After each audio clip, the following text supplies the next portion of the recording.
menjumpai Anda dalam Talk to iNews. Pemirsa, Pilkada DKI Jakarta dipastikan tidak akan diikuti satu orang pun pasangan calon independen.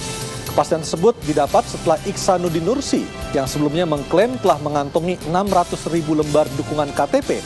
Ternyata hanya bisa menyerahkan kurang dari 20.000 lembar dukungan KTP saja ke KPUD DKI Jakarta, di mana jumlah tersebut jauh dari jumlah minimal yang harus dipenuhi. Namun demikian, geliat bursa Gubernur DKI Jakarta terus terjadi hingga malam ini, terutama pasca pertemuan 7 partai politik yang berlangsung siang tadi. Dan sebelum kita membahas peta politik di DKI Jakarta, terlebih dahulu kami sampaikan perkembangan berita lainnya. Gubernur DKI Jakarta Basuki Cahayapurnama mengancam akan memecat 3 orang PNS jika terbukti melakukan tindakan pencabulan terhadap seorang siswi magang di kantor suku dinas Jakarta Pusat.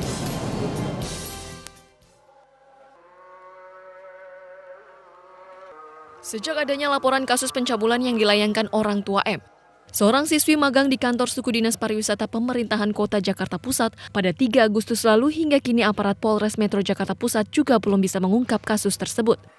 Meski demikian, Gubernur DKI Basuki Cahayapurnama atau Ahok akhirnya angkat bicara.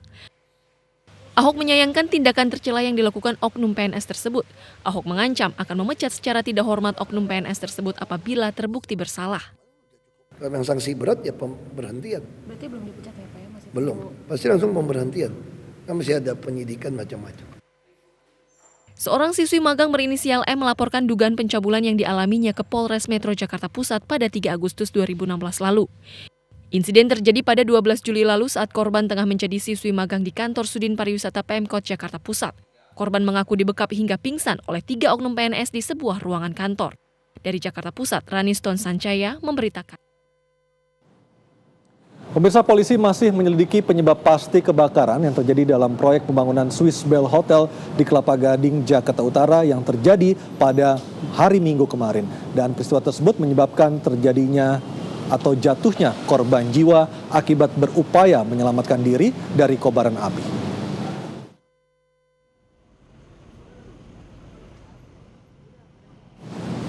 Petugas dari Dinas Ketenagakerjaan Pemprov DKI Jakarta melakukan penyelidikan dan pengecekan fasilitas keselamatan tenaga kerja di Swiss Bell Hotel Internasional. Tidak hanya itu, Polres Jakarta Utara juga melakukan olah TKP untuk menyelidiki penyebab pasti terjadinya kebakaran pada hari Minggu kemarin. Seluruh pekerja pun tidak diizinkan untuk memasuki lokasi kejadian karena lokasi kejadian masih dalam pembatasan garis polisi.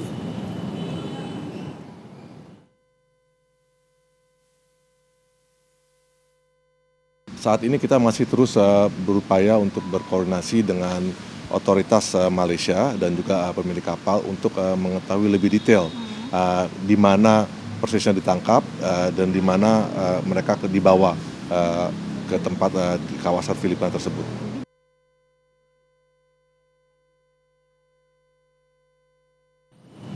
Pemirsa, Kementerian Luar Negeri memastikan ada seorang kapten warga negara Indonesia yang diculik saat berlayar di perairan Malaysia. Namun hingga kini belum diketahui siapa kelompok penculik tersebut, apakah terkait dengan kelompok militan Abu Sayyaf yang berbasis di Filipina bagian selatan. Saat ini kita masih terus berupaya untuk berkoordinasi dengan otoritas Malaysia dan juga pemilik kapal untuk mengetahui lebih detail di mana persisnya ditangkap dan di mana mereka dibawa ke tempat di kawasan Filipina tersebut. Ya pemirsa, jamaah haji kloter pertama hari ini tiba di lokasi karantina jemaah haji di kawasan Pondok Gede, Jakarta Pusat. Dan selanjutnya besok pagi setelah dari asrama haji Pondok Gede, mereka akan terbang melalui Bandara Halim Perdana Kusuma, Jakarta pada pukul 8.15.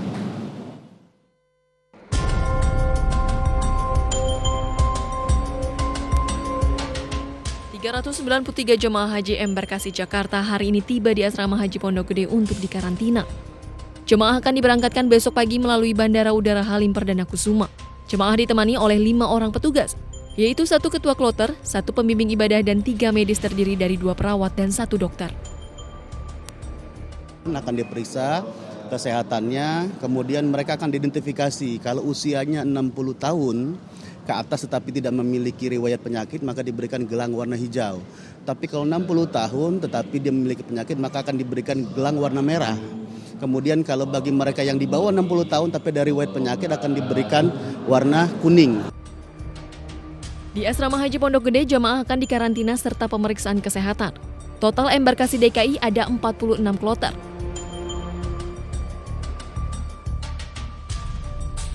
Sementara ratusan jamaah dari embarkasi Banten juga telah tiba di Asrama Haji Pondok Gede untuk menjalani sejumlah persiapan pemberangkatan.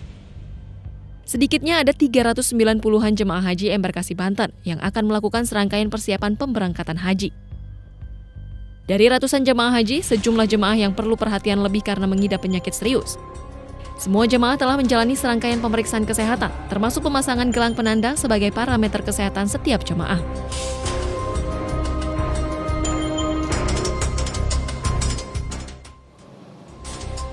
Pemirsa, Pilkada DKI Jakarta dipastikan tidak akan diikuti calon independen setelah Iksanuddin Nursi hanya bisa menyerahkan kurang dari 20.000 lembar KTP dukungan kepada KPUD DKI Jakarta. Talk to Anyus akan segera kembali dengan dialognya sesaat lagi.